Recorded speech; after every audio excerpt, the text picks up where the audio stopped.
ਵਾਹਿਗੁਰੂ ਜੀ ਕਾ ਖਾਲਸਾ ਵਾਹਿਗੁਰੂ ਜੀ ਕੀ ਫਤਿਹ। ਗੁਰੂ ਪਿਆਰ ਵਾਲਿਓ, ਅੱਜ ਅਸੀਂ ਰਲ ਮਿਲ ਕੇ ਕੁਝ ਗੁਰਮਤਿ ਦੇ ਨੁਕਤੇ ਸਮਝਣ ਦਾ ਯਤਨ ਕਰਾਂਗੇ।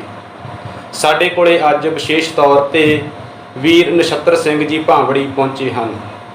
ਅੱਜ ਅਸੀਂ ਇਹਨਾਂ ਨਾਲ ਗੱਲਬਾਤ ਕਰਾਂਗੇ ਧੰਨ ਸਾਹਿਬ ਸ੍ਰੀ ਗੁਰੂ ਅਮਰਦਾਸ ਮਹਾਰਾਜ ਉਹਨਾਂ ਦੇ ਜੀਵਨ ਬਾਬਤ।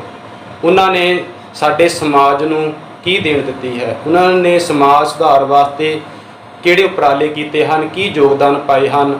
ਅੱਜ ਅਸੀਂ ਵਿਸ਼ੇਸ਼ ਤੌਰ ਤੇ ਗੱਲਬਾਤ ਕਰਾਂਗੇ ਵੀਰ ਨਛੱਤਰ ਸਿੰਘ ਜੀ ਨਾਲ। ਆਓ ਸਭ ਤੋਂ ਪਹਿਲਾਂ ਵੀਰ ਜੀ ਨਾਲ ਫਤਿਹ ਦੀ ਸਾਂਝ ਪਾਉਂਦੇ ਹਾਂ। ਵੀਰ ਜੀ, ਵਾਹਿਗੁਰੂ ਜੀ ਕਾ ਖਾਲਸਾ ਵਾਹਿਗੁਰੂ ਜੀ ਕੀ ਫਤਿਹ। ਜਦੋਂ ਅਸੀਂ ਗੁਰਬਾਣੀ ਨੂੰ ਪੜ੍ਹਦੇ ਹਾਂ ਤੇ ਗੁਰਬਾਣੀ ਦੇ ਵਿੱਚ ਸਾਡੇ ਜੀਵਨ ਨੂੰ ਘੜਨ ਦੇ ਵਾਸਤੇ ਅਲੱਗ-ਅਲੱਗ ਵਿਸ਼ਿਆਂ ਤੇ ਜਿਹੜੀਆਂ ਵਿਚਾਰਾਂ ਗੁਰਬਾਣੀ ਨੇ ਕੀਤੀਆਂ ਹਨ, ਤੇ ਅੱਜ ਅਸੀਂ ਗੁਰੂ ਬਾਣੀ ਦੇ ਅਨੁਸਾਰ ਗੁਰੂ ਅਮਰਦਾਸ ਜੀ ਦਾ ਜੀਵਨ ਵੇਖਣਾ ਹੈ। ਤੇ ਉਹਨਾਂ ਨੇ ਜੀਵਨ ਦੇ ਵਿੱਚ ਆਪਣੇ ਬਹੁਤ ਸਾਰੀਆਂ ਸੇਵਾਵਾਂ ਜਿਹੜੀਆਂ ਨਗਰ ਵਸਾਏ ਜਾਂ ਹੋਰ ਵੀ ਸਮਾਜ ਸੁਧਾਰ ਜਿਹੜੇ ਕੰਮ ਕੀਤੇ ਹਨ, ਤੇ ਉਹਨਾਂ ਦੇ ਜੀਵਨ ਬਾਬਤ ਤੁਸੀਂ ਜੋ ਉਹਨਾਂ ਨੇ ਸਮਾਜ ਸੁਧਾਰ ਦੇ ਵਾਸਤੇ ਆਪਣਾ ਯੋਗਦਾਨ ਪਾਇਆ ਹੈ ਉਹ ਸਾਡੇ ਸਰੋਤਿਆਂ ਦੇ ਨਾਲ ਸਾਂਝਾ ਕਰਨ ਦਾ ਯਤਨ ਕਰੋ ਜੀ। ਧੰਨਵਾਦ ਜੀ ਤੁਹਾਡਾ। ਜਿਵੇਂ ਵੀਰ ਨੇ ਪਹਿਲਾਂ ਹੀ ਗੱਲ ਕੀਤੀ ਵੀ ਆਪਾਂ ਗੁਰੂ ਅਮਰਦਾਸ ਪਾਤਸ਼ਾਹ ਜੀ ਦੇ ਜੀਵਨ ਬਾਰੇ ਜਾਂ ਉਹਨਾਂ ਦੇ ਪਾਏ ਹੋਏ ਪੂਰਨਿਆਂ ਬਾਰੇ ਗੱਲਬਾਤ ਕਰਾਂਗੇ।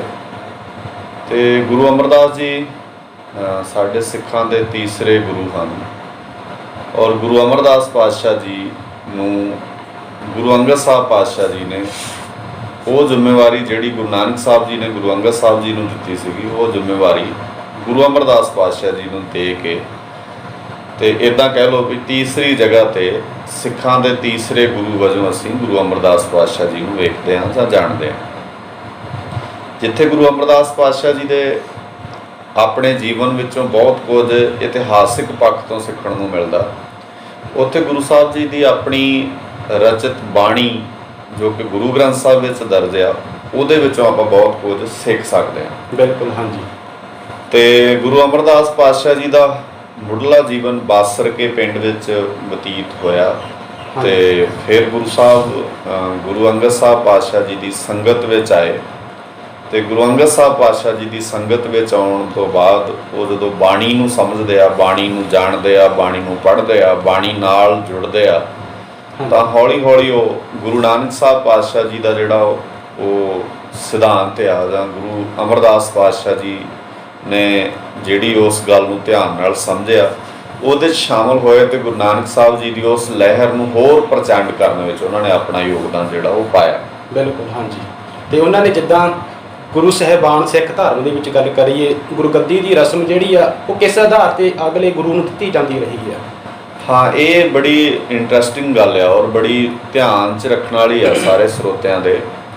ਜਦੋਂ ਤੁਸੀਂ ਗੁਰੂ ਸਾਹਿਬ ਤੋਂ ਇਲਾਵਾ ਭਾਵੇਂ ਉਹ ਰਾਜਨੀਤਿਕ ਗੱਦੀਆਂ ਹੋਣ, ਭਾਵੇਂ ਉਹ ਧਾਰਮਿਕ ਗੱਦੀਆਂ ਹੋਣ, ਤੇ ਭਾਵੇਂ ਉਹ ਸਮਾਜਿਕ ਕਿਸੇ ਪੱਖ ਦੀ ਗੱਲ ਹੋਵੇ ਵੀ ਆਪਣੇ ਜਿਹੜੇ ਵਾਰਸ ਥਾਪੇ ਜਾਂਦੇ ਆ ਜਾਂ ਆਪਣੇ ਜਿਹੜੇ ਗੱਦੀ ਨਸ਼ੀਨ ਥਾਪੇ ਜਾਂਦੇ ਆ, ਉਹ ਅਕਸਰ ਅੰਸ਼ ਵਿੱਚੋਂ ਹੁੰਦੇ ਆ। ਹਾਂਜੀ, ਜ਼ਿਆਦਾਤਰ ਇਹੀ ਵੇਖਿਆ ਜਾਂਦਾ, ਬੱਚਿਆਂ ਵਿੱਚੋਂ ਹੁੰਦੇ ਆ। ਬਿਲਕੁਲ, ਜੇ ਬੱਚਾ ਨਹੀਂ ਤਾਂ ਅਸੀਂ ਇੱਕ ਜਿਹੜਾ ਸਮਾਜ ਦਾ ਇੱਕ ਰਿਵਾਜ ਆ ਵੀ ਕੋਈ ਚਾਚੇ ਤਾਏ ਦਾ ਪੁੱਤ, ਭੂਆ ਮਾਸੀ ਦਾ ਪੁੱਤ, ਉਹ ਉਸ ਜਗ੍ਹਾ ਤੇ ਬੈਠ ਜਾਂਦਾ ਆ ਤੇ ਆਪਣੀ ਸਾਰੀ ਜਾਇਦਾਦ ਜਾਂ ਆਪਣੀ ਜਿਹੜੀ ਉਹ ਗੱਦੀ ਚੱਲ ਰਹੀ ਹੁੰਦੀ ਉਹਦੀ ਜ਼ਿੰਮੇਵਾਰੀ ਉਹਨੂੰ ਦੇ ਦਿੱਤੀ ਜਾਂਦੀ ਹੈ। ਬਿਲਕੁਲ, ਹਾਂਜੀ।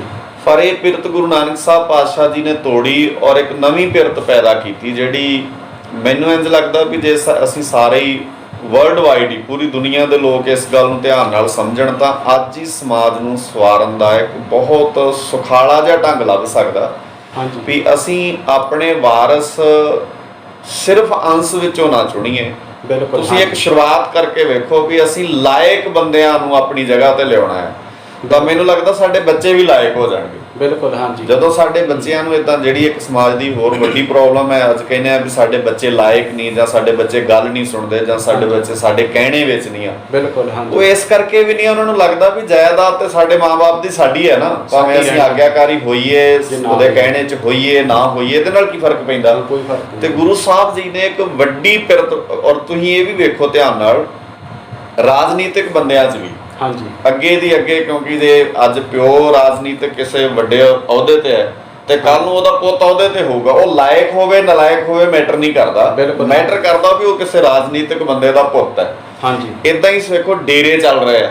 ਹਾਂਜੀ, ਤਾਂ ਡੇਰੇ ਅੱਗੇ ਦੀ ਅੱਗੇ ਜਾਂ ਤਾਂ ਡੇਰਿਆਂ ਦੇ ਵਿੱਚ ਉਹਨਾਂ ਦਾ ਅੰਸ਼ ਬੰਸ ਵੇਖੋ ਵੀ ਸਾਡੇ ਤਾਂ ਦਾਦੇ ਪੜਦਾਦਿਆਂ ਤੋਂ ਇਹ ਡੇਰਾ ਚੱਲਦਾ, ਬਿਲਕੁਲ ਹਾਂਜੀ, ਜਾਂ ਉਹਨਾਂ ਦੇ ਕੋਈ ਬਹੁਤ ਨੇੜੇ ਦੇ ਚੇਲਿਆਂ ਚੋਂ ਇਦਾਂ ਗੱਲ ਸ਼ੁਰੂ ਹੋ ਜਾਂਦੀ ਹੈ। ਤਾਂ ਗੁਰੂ ਸਾਹਿਬ ਨੇ ਬੜੀ ਪਿਆਰੀ ਪਿਰਤ ਪੈਦਾ ਕੀਤੀ ਵੀ ਸਿੱਖਾਂ ਪੁੱਤਰਾਂ ਘੋਖ ਕਹਿ ਜਾਂ ਸੁਦੋਸ ਤਾਂ ਲਹਿਣਾ ਟੇਕਿਓ। ਜਦੋਂ ਗੁਰੂ ਸਾਹਿਬ ਨੇ ਘੋਖ ਕੀਤੀ ਤਾਂ ਗੁਰੂ ਨਾਨਕ ਸਾਹਿਬ ਜੀ ਦੀ ਜਿਹੜਾ ਨਾਨਕ ਜੀ ਦਾ ਰਾਹ ਆ ਵੀ ਕਸਵੱਟੀ ਤੇ ਕਹੀ, ਹਾਂ ਜੇ ਉਸ ਕਸਵੱਟੀ ਦੇ ਆਧਾਰ ਤੇ ਕਹਿ ਸਕਦੇ ਆ ਵੀ ਗੁਰੂ ਅਮਰਦਾਸ ਜੀ ਜਿਹੜੇ ਖਰੇ ਉਤਰੇ। ਹਾਂ, ਮਤਲਬ ਗੁਰੂ ਸਾਹਿਬ ਜੀ ਨੇ ਜਿਹੜੀ ਪਿਰਤ ਪੈਦਾ ਕਰ ਦਿੱਤੀ ਸੀ ਵੀ ਇਸ ਰਾਹ ਤੇ ਇਸ ਮਾਰਗ ਤੇ ਉਹੀ ਚੱਲ ਸਕਦਾ ਵਾ ਜਿਹੜਾ ਜੋ ਤੋਂ ਪ੍ਰੇਮ ਖੇਲਣ ਕਾ ਚਾਓ ਸਿਰ ਤਰ ਤਲੀ ਗਲੀ ਮੇਰੀ ਆਓ ਦੇ ਮਾਰਗ ਤੇ ਚੱਲਣ ਵਾਲਾ, ਫਿਰ ਸਿਰ ਦੀਜੇ ਕਾਣ ਨਾ ਕੀਜੇ। ਬਿਲਕੁਲ ਇਸ ਅਵਸਥਾ ਦੇ ਜਿਹੜੇ ਬੰਦੇ ਹੋਣਗੇ, ਜਿਹੜੇ ਸਵਾਰ ਤੋਂ ਉੱਪਰ ਉੱਠੇ ਹੋਣਗੇ, ਜਿਹੜੇ ਸਮਾਜ ਲਈ ਸੁਹਿਰਦ ਹੋਣਗੇ, ਉੱਥੇ ਲਹਿਣਾ ਜੀ ਚੁਣੇ ਗਏ। ਇਸੇ ਕਸਵੱਟੀ ਨਾਲ ਹੀ ਭਾਈ ਲਹਿਣਾ ਜੀ ਨੇ ਫਿਰ ਗੁਰੂ ਅਮਰਦਾਸ ਪਾਤਸ਼ਾਹ ਜੀ ਨੂੰ ਚੁਣਿਆ ਤੇ ਆਪਣੇ ਵਾਰਸ ਆਪਣੇ ਗੱਦੀ ਨਸ਼ੀਨ ਥਾਪੇ ਗਏ। ਹਾਂਜੀ, ਇਹ ਜਿੱਦਾਂ ਕਸਵੱਟੀ ਯੋਗਤਾ ਵੇਖੀ ਗਈ ਹੈ, ਯੋਗਤਾ ਦੇ ਆਧਾਰ ਤੇ ਜਿਹੜੀ ਹੈਗੀ ਅਗਲੇ ਗੁਰੂ ਨੂੰ ਗੁਰਗੱਦੀ ਸੌਂਪੀ ਗਈ ਹੈ। ਉੱਥੇ ਫਿਰ ਇਹ ਗੱਲਾਂ ਜਿਹੜੀਆਂ ਕਟਾਕਸ਼ ਹੋ ਜਾਂਦੀਆਂ ਨੇ ਜਦੋਂ ਅਸੀਂ ਵੇਖਦੇ ਹਾਂ ਬੀਬੀ ਭਾਨੀ ਜੀ ਦੇ ਨਾਲ ਜੋੜੀ ਜਾਂਦੀ ਹੈ ਸਾਖੀ ਵੀ ਉਹਨਾਂ ਨੂੰ ਜਿੱਦਾਂ ਬਈ ਵਰ ਮੰਗਿਆ ਉਹਨਾਂ ਨੇ ਗੁਰੂ ਅਮਰਦਾਸ ਪਾਤਸ਼ਾਹ ਤੋਂ। ਇਹ ਗੱਲਾਂ ਸਾਰੀਆਂ ਗੱਲਾਂ ਜਿੱਦਾਂ ਇਹ ਸੁਖਬੀਰ ਸਿੰਘ ਏਦਾਂ ਵਾ ਅਸਲ 'ਚ ਗੱਲ ਵੀ ਜਿਹੜੇ ਬੰਦਿਆਂ ਨੂੰ ਨਾ ਇਹ ਗੱਲ ਹਜ਼ਮ ਨਹੀਂ ਅਜੇ ਵੀ ਨਹੀਂ ਹੁੰਦੀ। ਬਿਲਕੁਲ ਹਾਂਜੀ, ਤੁਸੀਂ ਵੇਖੋ ਵੀ ਅੱਜ ਵੀ ਇਹ ਗੱਲਾਂ ਸਾਡੇ ਸਮਾਜ ਵਾਸਤੇ ਹਜ਼ਮ ਕਰਨੀਆਂ ਬਹੁਤ ਔਖੀਆਂ ਵਾ। ਵੀ ਮੰਨ ਲਓ ਮੇਰਾ ਪੁੱਤ ਨਲਾਇਕ ਹੋਵੇ ਤੇ ਮੈਂ ਉਹਨੂੰ ਕਹਾਂ ਜਾਂ ਠੀਕ ਹੈ ਜੇ ਤੂੰ ਨਲਾਇਕ ਹੈ ਤਾਂ ਤੇਰੇ ਨਾਲ ਮੇਰਾ ਕੋਈ ਰਿਸ਼ਤਾ ਨਹੀਂ, ਮੇਰਾ ਪੁੱਤ ਇਹ ਹੈ ਕਿਉਂਕਿ ਮੈਂ ਇਹਨੂੰ ਪੁੱਤ ਮੰਨ ਲਿਆ, ਕਿਸੇ ਦੂਜੇ ਨੂੰ ਮੈਂ ਏਦਾਂ ਐਕਸੈਪਟ ਕਰ ਲਾਂ। ਬਿਲਕੁਲ ਹਾਂਜੀ, ਇਹ ਹੋਰ ਭਾਵੇਂ ਧਾਰਮਿਕ ਖੇਤਰ ਹੋਵੇ ਤੇ ਭਾਵੇਂ ਰਾਜਨੀਤਿਕ ਹੋਵੇ ਤੇ ਭਾਵੇਂ ਸਮਾਜਿਕ, ਜਿਨ੍ਹਾਂ ਨੂੰ ਇਹ ਗੱਲਾਂ ਪ੍ਰਵਾਨ ਨਹੀਂ ਨਾ ਹੁੰਦੀਆਂ ਉਹ ਫਿਰ ਬਹੁਤ ਕੁਛ ਇਦਾਂ ਦਾ ਢਕਵੰਚ ਰਚਦੇ ਆ। ਉਹ ਭਾਵੇਂ ਬੀਬੀ ਭਾਨੀ ਜੀ ਵਾਲਾ ਪੱਖ ਲੈ ਆਉਣ ਵੀ ਉਹਨਾਂ ਨੇ ਫਿਰ ਕਿਹਾ ਵੀ ਗੱਦੀ ਘਰੋਂ ਬਾਹਰ ਨਹੀਂ ਜਾਣੀ ਚਾਹੀਦੀ, ਇਦਾਂ ਨਹੀਂ ਹੈ। ਇਸ ਤਰ੍ਹਾਂ ਦਾ ਮੈਨੂੰ ਲੱਗਦਾ ਵੀ ਇਤਿਹਾਸ ਵਿੱਚ ਗੱਲਾਂ ਮੈਟਰ ਨਹੀਂ ਕਰਦੀਆਂ।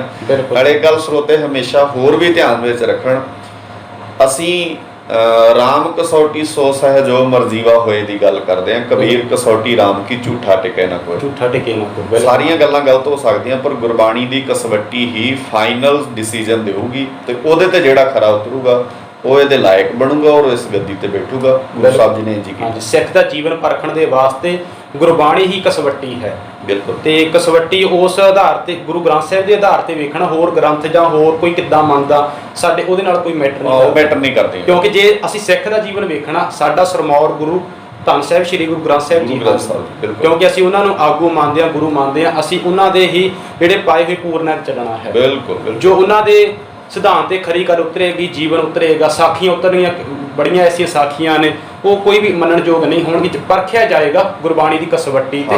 ਹਰ ਇੱਕ ਚੀਜ਼ ਨੂੰ ਗੁਰਬਾਣੀ ਦੇ ਸਿਧਾਂਤ ਤੇ ਪਰਖ ਕੇ ਜਿਹੜਾ ਸਾਡਾ ਵਾ ਉਹਨੂੰ ਅਸੀਂ ਸਵੀਕਾਰ ਕਰਾਂਗੇ। ਬਿਲਕੁਲ, ਜਿਹੜਾ ਸਾਡਾ ਨਹੀਂ ਆ ਯਾਨੀ ਕਿ ਜਿਹੜਾ ਗੁਰਬਾਣੀ ਦੀ ਕਸਵੱਟੀ ਤੇ ਖਰਾ ਨਹੀਂ ਉਤਰਦਾ, ਉਹ ਭਾਵੇਂ ਕਿਸੇ ਸਾਡੇ ਨੇ ਲਿਖਿਆ ਹੋਵੇ ਕਿਸੇ ਦੂਜੇ ਨੇ ਲਿਖਿਆ ਹੋਵੇ, ਇਹ ਗੱਲ ਮੈਟਰ ਨਹੀਂ ਕਰਦੀ। ਬਿਲਕੁਲ ਹਾਂਜੀ।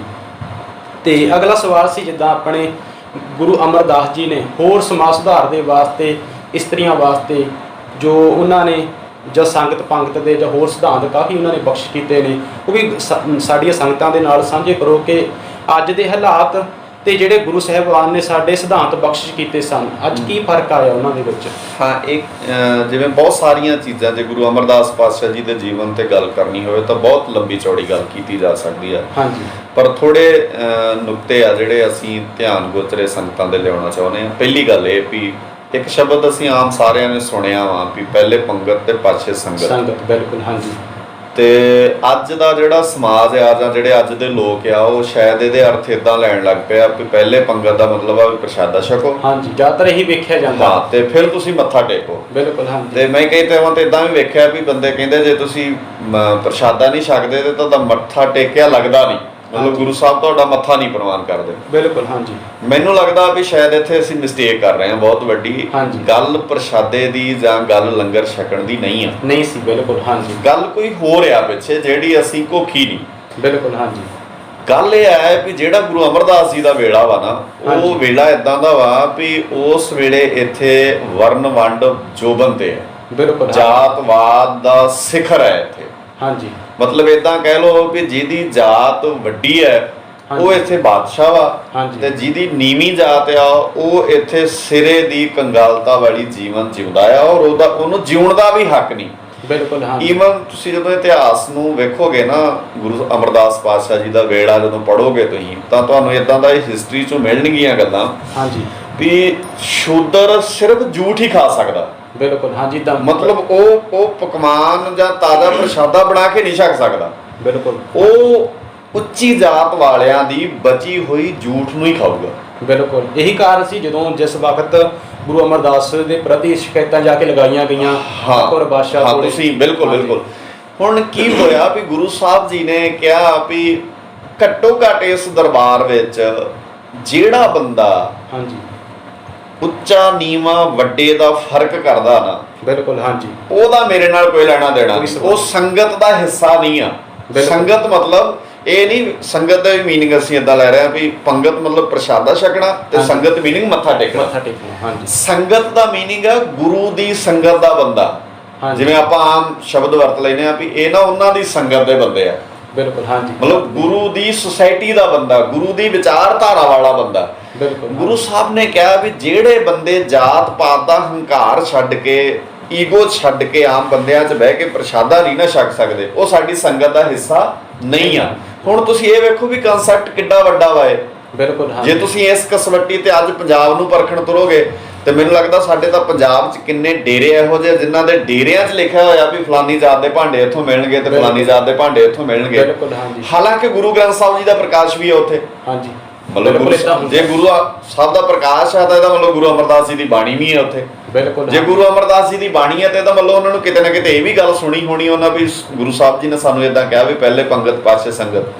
ਤਾਂ ਇਹ ਵੱਡਾ ਕਨਸੈਪਟ ਆ, ਬੜੀ ਪਿਆਰੀ ਗੱਲ ਆ ਵੀ ਅਸੀਂ ਜਾਤ ਪਾਤ, ਅਮੀਰੀ, ਗਰੀਬੀ, ਇਹ ਤੋਂ ਉੱਪਰ ਵੱਧ ਸਿਆਣੇ ਹੋਣ ਦਾ ਹੰਕਾਰ ਛੱਡ ਕੇ ਪਹਿਲਾਂ ਅਸੀਂ ਬਰਾਬਰ ਬੈਠਣਾ ਤਾਂ ਸਿੱਖੀਏ। ਬਿਲਕੁਲ ਹਾਂਜੀ। ਸੈਕਿੰਡ ਅਸੀਂ ਸੰਗਤ ਦਾ ਪਾਰਟ ਹੋ ਸਕਦੇ ਹਾਂ।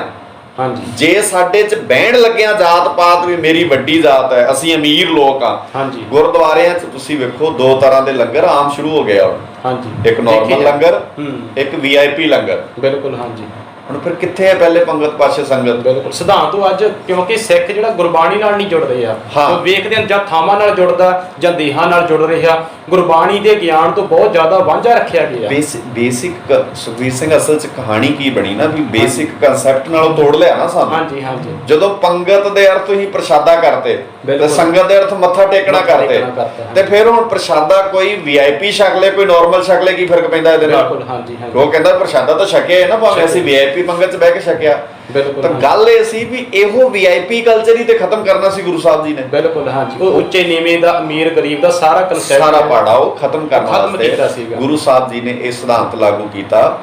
ਔਰ ਇਹਦਾ ਬਹੁਤ ਵੱਡਾ ਅਸਰ ਜਿੱਥੇ ਆਮ ਲੋਕਾਂ ਤੇ ਹੋਇਆ ਨਾ, ਜਿਹੜਾ ਇੱਕ ਚੀਜ਼ ਹਮੇਸ਼ਾ ਧਿਆਨ 'ਚ ਰੱਖੋ, ਜਿਹੜਾ ਧਰਮ ਹੈ ਨਾ, ਹਾਂਜੀ, ਹਮੇਸ਼ਾ ਉਸ ਧਰਮ ਨੂੰ ਲੋਕ ਪਿਆਰ ਕਰਨਗੇ ਜਿਹੜੇ ਧਰਮ ਦੇ ਲੋਕ ਆਪਣੇ ਤੋਂ ਨੀਵੇਂ ਨੂੰ ਰਿਸਪੈਕਟ ਦੇਣਗੇ। ਇਹ ਮੁੱਢਲਾ ਫਾਰਮੂਲਾ ਵਾ ਧਰਮ ਦਾ। ਧਰਮ ਕਦੀ ਵੀ ਤਾਕਤ ਨਾਲ, ਜ਼ੋਰ ਨਾਲ, ਪੈਸੇ ਨਾਲ ਜਾਂ ਕੋਈ ਵੱਖਰੇ ਤਰ੍ਹਾਂ ਦੇ ਅਡੰਬਰ ਕਰਕੇ ਨਹੀਂ ਪ੍ਰਚਾਰਿਆ ਜਾ ਸਕਦਾ ਹੁੰਦਾ। ਜੇ ਤੁਸੀਂ ਅਡੰਬਰ ਵੇਖੋਗੇ, ਹਿੰਦੂਇਜ਼ਮ ਨੇ ਏਡੇ ਵੱਡੇ ਵੱਡੇ ਅਡੰਬਰ ਕੀਤੇ ਆ ਵੀ ਤੁਸੀਂ ਕਰ ਹੀ ਨਹੀਂ ਸਕਦੇ ਉਹਨਾਂ ਦੇ ਮੁਕਾਬਲੇ ਤੇ। ਹਾਂਜੀ, ਜੇ ਤਾਕਤ ਦੀ ਗੱਲ ਕਰੋ ਤੇ ਇਸਲਾਮ ਨੇ ਬਹੁਤ ਤਾਕਤ ਵਰਤੀ ਹੈ ਆਪਣਾ ਧਰਮ ਪ੍ਰਚਾਰ ਕਰਨ ਵਾਸਤੇ, ਪਰ ਤਾਕਤ ਨਾਲ ਨਹੀਂ ਨਾ ਹੋਇਆ। ਔਰੰਗਜ਼ੇਬ ਨੇ ਕਿੰਨੀ ਤਾਕਤ ਵਰਤ ਕੇ ਵੇਖ ਲਈ। ਬਿਲਕੁਲ। ਅੱਛਾ, ਜੇ ਤੁਸੀਂ ਪੈਸੇ ਦੀ ਗੱਲ ਕਰੋਗੇ ਤਾਂ ਈਸਾਈਅਤ ਬਹੁਤ ਪੈਸਾ ਦੇ ਰਹੀ ਹੈ। ਬਿਲਕੁਲ ਹਾਂ। ਸੋ ਅੱਜ ਵੀ ਤੁਸੀਂ ਵੇਖੋ ਪੰਜਾਬ 'ਚ ਉਹ ਲਾਲਚ ਦੇ ਦੇ ਕੇ ਇਧਰ ਨੂੰ ਤੋਰਨ ਦਾ ਯਤਨ ਕਰ ਰਹੇ। ਪਰ ਜਿਹੜਾ ਧਰਮ ਹੈ ਨਾ, ਉਹ ਹਮੇਸ਼ਾ ਫੈਲਣਾ ਉਦੋਂ ਹੀ ਹੁੰਦਾ ਵਾ ਜਦੋਂ ਤੁਸੀਂ ਆਪਣੇ ਤੋਂ ਨੀਵੇਂ ਨੂੰ ਰਿਸਪੈਕਟ ਦੇਣੀ ਸ਼ੁਰੂ ਕਰਦੇ ਹੋ। ਬਿਲਕੁਲ। ਜਿਹੜੀ ਗੁਰੂ ਨਾਨਕ ਸਾਹਿਬ ਜੀ ਦੀ ਪੰਕਤੀ ਹੈ ਨਾ, ਜਿੱਥੇ ਨੀਚ ਸੰਭਾਲੀਏ ਤਿੱਥੇ ਨਜ਼ਰ ਤੇਰੀ ਬਖਸ਼ੀਸ਼, ਅਸੀਂ ਬੜੀ ਵਾਰ ਕੋਟ ਕਰਦੇ ਹਾਂ, ਪਰ ਅਸਲ 'ਚ ਮੈਨੂੰ ਲੱਗਦਾ ਅਸੀਂ ਸਮਝਣ 'ਚ ਕੁਤਾਹੀ ਉੱਥੇ ਵੀ ਕਰਦੇ ਹਾਂ। ਬਿਲਕੁਲ ਹਾਂਜੀ। ਜਦੋਂ ਤੁਸੀਂ ਆਪਣੇ ਤੋਂ ਨੀਵੇਂ ਦੀ ਸੰਭਾਲ ਕਰਨ ਲੱਗ ਪਏ ਨਾ, ਸਮਝ ਲਓ ਰੱਬ ਤੁਹਾਡੇ ਤੇ ਦਿਆਲ ਹੋ ਗਿਆ।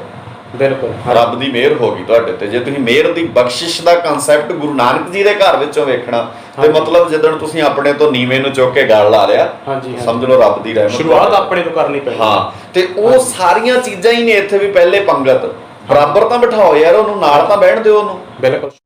ਸ਼ੁਰੂਆਤ ਜਿਹੜੀ ਉਹ ਕਰਨੀ ਜ਼ਰੂਰੀ ਹੈ, ਇੱਥੋਂ ਹੀ ਹੋਊਗੀ। ਹਾਂਜੀ। ਔਰ ਇਸ ਸੰਬੰਧ ਵਿੱਚ ਪਹਿਲੇ ਪੰਗਤ ਪਾਤਸ਼ਾਹ ਸੰਗਤ ਦੇ ਸਿਧਾਂਤ ਨੂੰ ਇਸ ਨਜ਼ਰੀਏ ਤੋਂ, ਇਸ ਪੁਆਇੰਟ ਆਫ ਵਿਊ ਤੋਂ ਸਾਨੂੰ ਵੇਖਣਾ ਚਾਹੀਦਾ। ਬਹੁਤ ਸਾਰੀਆਂ ਚੀਜ਼ਾਂ ਹੋਰ ਵੀ ਇਹਦੇ 'ਚ ਕੀਤੀਆਂ ਜਾ ਸਕਦੀਆਂ, ਜਿਵੇਂ ਉਹਨਾਂ ਨੇ ਬੌਲੀ ਸਾਹਿਬ ਜਿਹੜੀ ਉਹ ਸਥਾਪਨਾ ਕੀਤੀ। ਹਾਂ, ਜਿਵੇਂ ਉਹਦੇ 'ਚ ਇੱਕ ਕਾਰਜ ਗੁਰੂ ਸਾਹਿਬ ਜੀ ਨੇ ਕੀਤਾ, ਬੌਲੀ ਸਾਹਿਬ ਦੀ ਸਥਾਪਨਾ ਕਰਨੀ।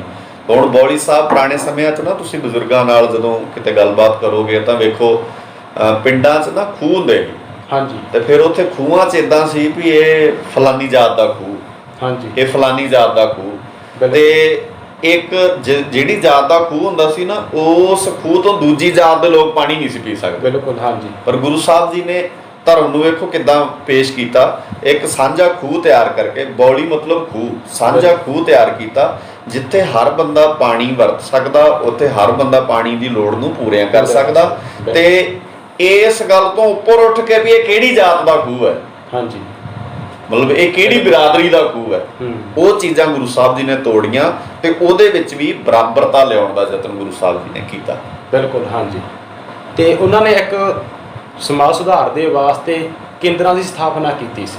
ਉਹਦਾ ਕੀ ਮਕਸਦ, ਤੇ ਅੱਜ ਸਾਡੇ ਜਿਹੜੇ ਧਾਰਮਿਕ ਤੌਰ ਤੇ ਕਹਿ ਲਈਏ ਵੀ ਕਿੰਨਾ ਕੁ ਯੋਗਦਾਨ ਪਾ ਰਹੇ ਨੇ ਉਸ ਕਾਰਜ ਨੂੰ ਅੱਗੇ ਤੋੜਨ ਦੇ ਵਾਸਤੇ? ਹਾਂ, ਵੈਸੇ ਤਾਂ ਸੁਖਬੀਰ ਵੀਰੇ ਗੱਲ ਇਹ ਆ ਵੀ ਜਦੋਂ ਤੁਸੀਂ ਇਤਿਹਾਸ ਪੜ੍ਹੋਗੇ ਨਾ, ਹਾਂਜੀ, ਤੇ ਸਾਡੇ ਗੁਰੂ ਸਾਹਿਬਾਨਾਂ ਨੇ ਜਾਂ ਗੁਰੂ ਸਾਹਿਬ ਦੇ ਨਾਲ ਦੇ ਸਿੱਖਾਂ ਨੇ, ਹਾਂਜੀ, ਬਹੁਤ ਵੱਡੇ ਵੱਡੇ ਕੰਮ ਕੀਤੇ ਆ। ਬਿਲਕੁਲ। ਹਾਂਜੀ। ਜਿਨ੍ਹਾਂ ਨੂੰ ਅੱਜ ਅਸੀਂ ਭੁੱਲ ਵੀ ਰਹੇ ਹਾਂ ਤੇ ਅਸੀਂ ਨਜ਼ਰਅੰਦਾਜ਼ ਵੀ ਕਰ ਰਹੇ ਹਾਂ। ਬਿਲਕੁਲ। ਜਾਂ ਅਸੀਂ ਇਦਾਂ ਕਹਿ ਲਓ ਵੀ ਸਿਆਣੇ ਜ਼ਿਆਦਾ ਹੋ ਗਏ ਆ, ਜਾਂ ਫਿਰ ਅਸੀਂ ਬੇਅਕਲੇ ਆ। ਬਿਲਕੁਲ। ਵੀ ਦੋ ਚੀਜ਼ਾਂ ਹੀ ਨੇ, ਸਿਆਣਾ ਹੋ ਜਾਏ ਫਿਰ ਵੀ ਬੰਦਾ ਕਹਿੰਦਾ ਵੀ ਯਾਰ ਮੈਨੂੰ ਹੁਣ ਇਹਦੀ ਕੀ ਲੋੜ ਹੈ। ਬਿਲਕੁਲ। ਤੇ ਜਾਂ ਫਿਰ ਅਸੀਂ ਇੰਨੇ ਬੇਅਕਲੇ ਆ ਵੀ ਸਾਡੇ ਕੋਲ ਬਹੁਤ ਕੀਮਤੀ ਚੀਜ਼ਾਂ ਵਾ ਤਾਂ ਅਸੀਂ ਉਹ ਦੱਸਣ ਦੀ ਬਜਾਏ ਅਸੀਂ ਆਪਣੀਆਂ ਗੱਲਾਂ 'ਚ ਉਲਝੇ ਹੋਏ ਆ। ਬਹੁਤ ਵੱਡੀ ਤਰਾਸਦੀ ਹੈ ਸਾਡੀ। ਵੇਖਦੇ ਅੱਜ ਦੇ ਜੇ ਝੋਕੇ ਸਮੇਂ ਦੀ ਗੱਲ ਕਰਦੇ ਆ ਕਿ ਗੁਰਬਾਣੀ ਵਾਲੇ ਮਸਲੇ ਤੇ ਜਿਹੜਾ ਵੇਖਦੇ ਵੀ ਗੁਰਬਾਣੀ ਦੇ ਵਿੱਚ ਕਿੱਦਾਂ ਪਹਿਲਾਂ ਵੀ ਕਰਿਆ ਗਿਆ, ਜਿੱਦਾਂ ਸੋਗਲ ਸਾਹਿਬ ਦੀ ਬਾਣੀ ਦੇ ਬਾਬਤ ਆਖਿਆ ਗਿਆ ਵੀ 16ਵੀਂ ਅਸ਼ਟਪਦੀ ਤੋਂ ਬਾਅਦ ਬਾਣੀ ਉਤਰਨੀ ਬੰਦ ਹੋ ਗਈ। ਤੇ ਅੱਜ ਅਸੀਂ ਵੇਖਦੇ ਹਾਂ ਜਿਹੜੇ ਦਰਬਾਰ ਸਾਹਿਬ ਤੋਂ ਹੈੱਡ ਗ੍ਰੰਥੀ ਭਾਈ ਜਗਤਾਰ ਸਿੰਘ ਜੀ, ਮਤਲਬ ਤੁਸੀਂ ਇਹ ਵੇਖੋ ਵੀ ਸਾਡਾ ਕੇਂਦਰੀ ਸਥਾਨ ਹੋਵੇ, ਤੇ ਕੇਂਦਰੀ ਸਥਾਨ ਦਾ ਮਤਲਬ ਇਦਾਂ ਕਹਿ ਲਓ ਵੀ ਸਾਡਾ ਹੈੱਡ ਸਥਾਨ ਦਾ ਹੈੱਡ ਗ੍ਰੰਥੀ, ਹਾਂਜੀ, ਉੱਥੇ ਦੋ ਦਾਵਾਂ ਪਾਈਆਂ ਜਾ ਰਹੀਆਂ। ਹਾਂ, ਤੇ ਉਹ ਬੰਦੇ ਕਿਸ ਤਰ੍ਹਾਂ ਦੀਆਂ ਗੱਲਾਂ, ਜਿਹੜੀਆਂ ਜਿਵੇਂ ਤੁਸੀਂ ਗੱਲ ਜਗਤਾਰ ਸਿੰਘ ਦੀ ਕਰਦੇ ਹੋ ਵੀ ਉਹ ਆਨੰਦ ਸਾਹਿਬ ਦੀ ਗੱਲ ਕਰਦੇ ਆ, ਹਾਂਜੀ, ਤੇ ਪਤਾ ਨਹੀਂ ਕੌਣ ਬੰਦੇ ਇਹਨਾਂ ਦੇ ਪਿੱਛੇ ਕੰਮ ਕਰਦੇ ਆ, ਕੀ ਮਜਬੂਰੀ ਹੈ ਇਹਨਾਂ ਬੰਦਿਆਂ ਦੀ ਵੀ ਜੇ ਕੋਈ ਦੁਬਿਧਾ ਕੱਢ ਨਹੀਂ ਸਕਦੇ ਯਾਰ ਤੁਸੀਂ ਉੱਥੇ ਬਹਿ ਕੇ, ਤਾਂ ਦੁਬਿਧਾ ਪਾਉਣ ਦਾ ਹੱਕ ਤੁਹਾਨੂੰ ਕੌਣ ਦਿੰਦਾ?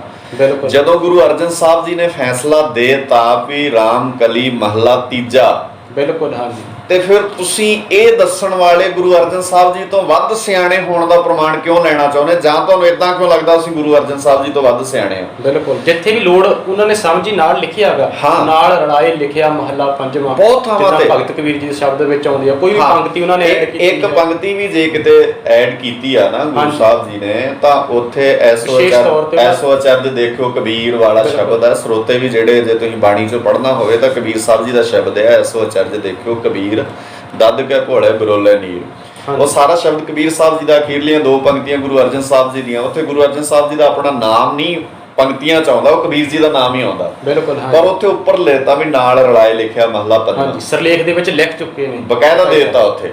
ਫਿਰ ਗੌੜੀ ਕੀ ਵਾਰ ਜਦੋਂ ਸਰੋਤੇ ਜਨ ਪੜ੍ਹਨਗੇ ਤਾਂ ਗੌੜੀ ਕੀ ਵਾਰ ਪੜ੍ਹਦੇ ਆ, ਤੁਸੀਂ ਵੇਖੋ ਵੀ ਉਹ ਗੌੜੀ ਕੀ ਵਾਰ ਮਹੱਲਾ ਚੌਥਾ, ਹਾਂਜੀ, ਯਾਨੀ ਕਿ ਚੌਥੇ ਪਾਤਸ਼ਾਹ ਜੀ ਦੀ ਉਹ ਵਾਰ ਹੈ। ਬਿਲਕੁਲ, ਹਾਂਜੀ, ਉਹਦੇ ਚ ਸ਼ਲੋਕ ਜਿਹੜੇ ਵੀ ਗੁਰੂ ਸਾਹਿਬ ਜੀ ਦੇ ਹੋਣਗੇ ਉੱਤੇ ਸ਼ਲੋਕ ਮਹਲਾ ਦੂਜਾ, ਸ਼ਲੋਕ ਮਹਲਾ ਤੀਜਾ, ਜਾਂ ਸ਼ਲੋਕ ਮਹਲਾ ਚੌਥਾ, ਜਾਂ ਸ਼ਲੋਕ ਮਹਲਾ ਪਹਿਲਾ ਦਿੱਤਾ ਹੋਇਆ। ਬਿਲਕੁਲ, ਹਾਂਜੀ, ਪਰ ਉਸ ਪੌੜੀਆਂ ਦੇ ਵਿੱਚ ਗੁਰੂ ਰਾਮਦਾਸ ਜੀ ਦੇ ਨਾਲ ਜਦੋਂ ਪੌੜੀ ਗੁਰੂ ਅਰਜਨ ਸਾਹਿਬ ਜੀ ਨੇ ਆਪਣੀ ਐਡ ਕੀਤੀ ਤਾਂ ਉਹਦੇ ਬਕਾਇਦਾ ਪੌੜੀ ਦੇ ਅਗਲੇ ਬੰਨੇ 5 ਨੰਬਰ ਗਿਣਤੀ ਪਾਈ। ਬਿਲਕੁਲ, ਹਾਂਜੀ, ਵੀ ਪੌੜੀ 5 ਮਤਲਬ ਪੌੜੀ ਮਹਲਾ ਪੰਜਵਾਂ, ਔਰ ਕੁਝ ਸਰੂਪਾਂ ਵਿੱਚ ਪੁਰਾਣਿਆਂ ਦੇ ਵਿੱਚ ਬਕਾਇਦਾ ਪੌੜੀ ਮਹਲਾ ਪੰਜਵਾਂ ਵੀ ਹੈਗਾ ਵਾ। ਬਿਲਕੁਲ, ਕੁਝ ਕਿਉਂਕਿ ਇਹ ਵੀ ਇੱਕ ਲੰਬੀ ਚੌੜੀ ਵਿਚਾਰ ਦਾ ਵਿਸ਼ਾ ਵਾ ਵੀ ਇਹਦੇ ਤੇ ਵੀ ਚਰਚਾ ਕੀਤੀ ਜਾ ਸਕਦੀ।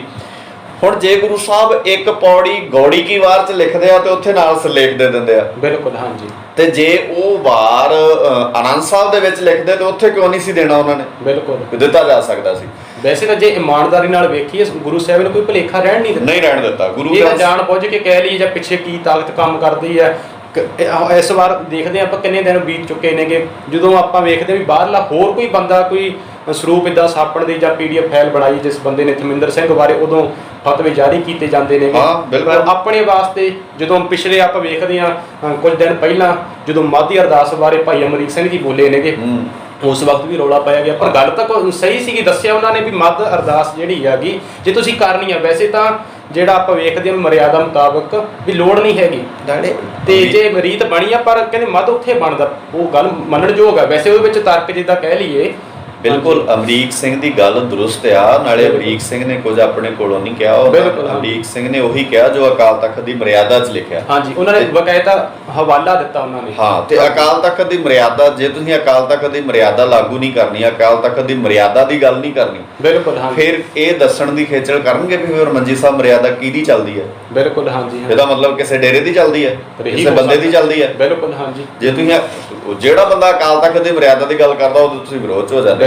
ਨਾਲੇ ਥਮਿੰਦਰ ਸਿੰਘ ਵੇਖੋ, ਥਮਿੰਦਰ ਸਿੰਘ ਨੇ ਗਲਤੀ ਕੀਤੀ ਔਰ ਉਹਨੂੰ ਉਹਦੀ ਗਲਤੀ ਦੀ ਸਜ਼ਾ ਮਿਲਣੀ ਚਾਹੀਦੀ ਹੈ। ਥਮਿੰਦਰ ਸਿੰਘ ਨੂੰ ਵੀ ਕੋਈ ਹੱਕ ਨਹੀਂ ਵੀ ਆਪਣੇ ਤੌਰ ਤੇ ਜਾਂ ਆਪਣੀ ਮਰਜ਼ੀ ਨਾਲ ਕੋਈ ਉਹ ਗ੍ਰੰਥ ਛਾਪ ਦੇ। ਬਿਲਕੁਲ, ਇਹ ਅਥਾਰਟੀ ਕਿਸੇ ਕੋਲੇ ਨਹੀਂ ਚਾਹੀਦੀ। ਹਾਂ, ਇਹ ਅਥਾਰਟੀ ਨਹੀਂ ਹੈ। ਸ਼੍ਰੋਮਣੀ ਕਮੇਟੀ ਨੇ ਪਿਛਲੇ ਲੰਮੇ ਸਮੇਂ ਤੋਂ ਇਹ ਅਥਾਰਟੀ ਆਪਣੇ ਹੱਥ ਵਿੱਚ ਰੱਖੀ ਵੀ ਹੈ।